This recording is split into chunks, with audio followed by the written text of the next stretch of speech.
Hello दोस्तों, कैसे हैं आप सभी। उम्मीद करता हूँ आप सभी अच्छे होंगे। तो आज मैं आपके लिए लेके आ गया हूँ हार्मोन्स का चैप्टर। हार्मोन्स को डिस्कस करेंगे। ये हार्मोन्स आप जब सभी जानते हैं, एग्रीकल्चर में बहुत इंपॉर्टेंट एक चैप्टर है या टॉपिक है जो कि बहुत ज़्यादा आता है, चाहे वो 11th-12th में हो, बीएससी एग्रीकल्चर में हो या फिर आपके कॉम्पिटिटिव एग्ज़ाम में। ठीक है, ये बहुत ज़्यादा पूछे जाते हैं क्योंकि पौधों में इनका बहुत ज़्यादा प्रयोग होता है। चाहे इनके बारे में पूछ लिया जाता है कि इनका क्या क्या रोल होता है, किस हार्मोन से क्या कंट्रोल होता है, ठीक है, पौधे में। तो हम आज डिस्कस करने वाले हैं ऑक्सिन हार्मोन्स। ठीक है, तो उम्मीद करते हैं ये आपको समझ में आएगा और समझने की कोशिश करें थोड़ा सा। तो हमने लिया है आज ऑक्सिन हार्मोन्स। तो सबसे पहले समझेंगे ऑक्सिन हार्मोन्स क्या है। ऑक्सिन एक वृद्धि हार्मोन है, जिसे ग्रोथ हार्मोन है, जो पौधे की कोशिका की लंबाई बढ़ाता है। ये पौधों की वृद्धि दिशा को कंट्रोल करता है। ठीक है, इसमें क्या है कि पौधा कैसे ग्रोथ कर रहा है, कितना ग्रोथ कर रहा है, ठीक है, किस भाग में ग्रोथ कर रहा है। कई बार क्या होता है, आपने देखा होगा पौधे बहुत ज़्यादा छोटे रह जाते हैं, लंबाई नहीं पकड़ते हैं। फ्रूट ड्रॉपिंग देखी होगी आपने, फ्लावर ड्रॉपिंग देखी होगी।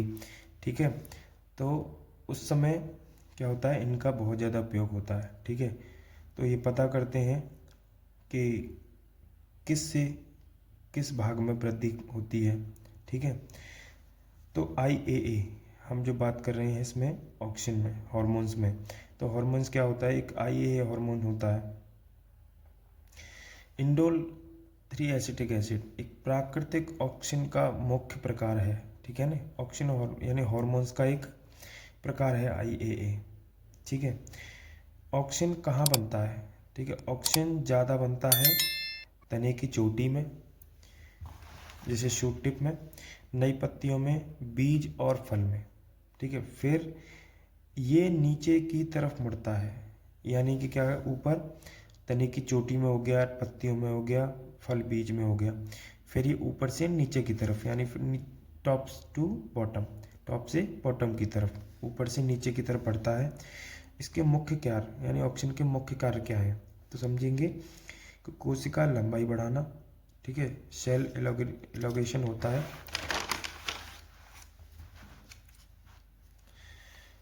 ठीक है, इसमें समझेंगे ऑक्सिन कोशिका दीवार को ढीला करता है।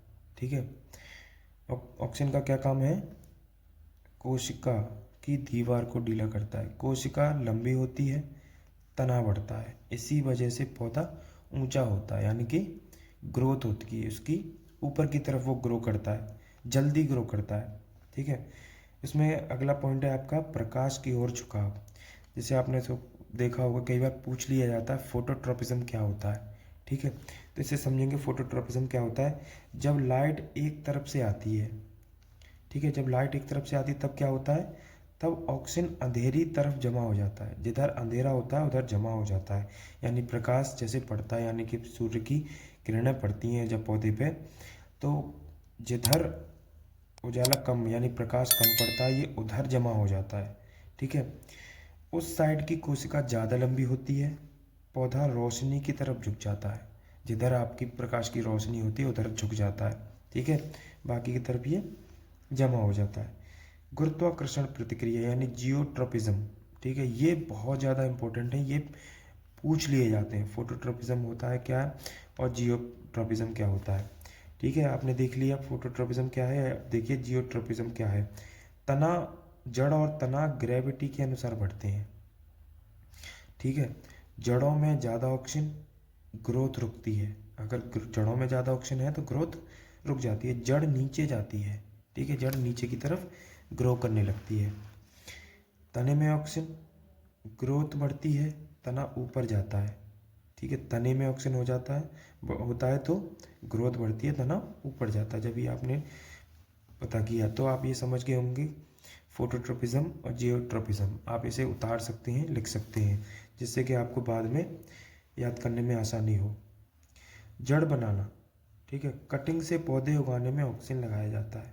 ठीक है, हार्मोन्स यानी कि IAA, ये आपने घोल सुना होगा, कि कई बार क्या होता है, कटिंग से जो पौधे लगाते हैं, यानी कि आपका गुलाब हो गया, आलू हो गया और गन्ना गन्ना की फसल हो गई, इनको क्या करते हैं, आईएए के घोल में डुबो के लगाते हैं ताकि जल्दी से कल्ले निकलें और फसल की ग्रोथ हो, जल्दी ऊपर निकले। नर्सरी में रूटिंग हार्मोन इसी पर बेस्ड होता है।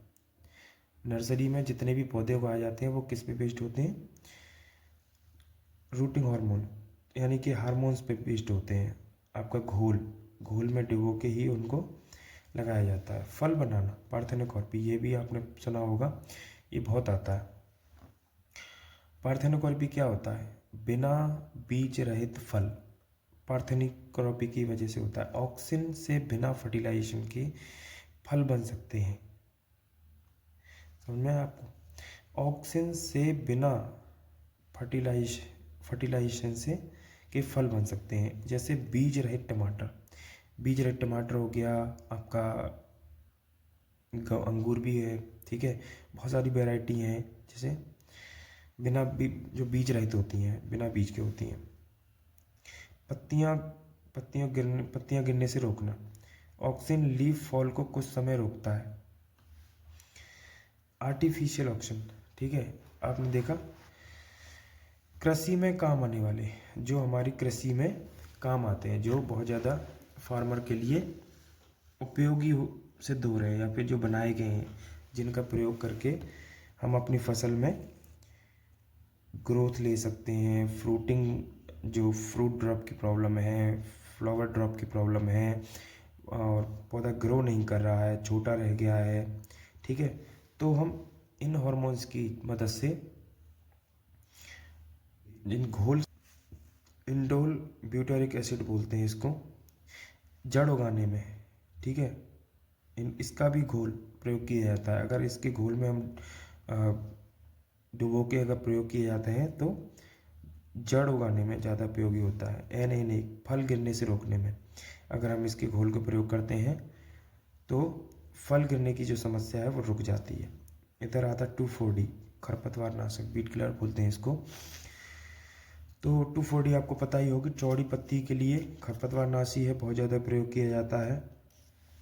इसमें एक फैक्ट है, ज़्यादा ऑक्सिन हर्बिसाइड की तरह काम कर सकता है, इसलिए 2,4-D खेतों में बीड्स मारने के लिए प्रयोग होता है, ठीक है। तो इनकी एक मात्रा होती है, एक क्वांटिटी होती है।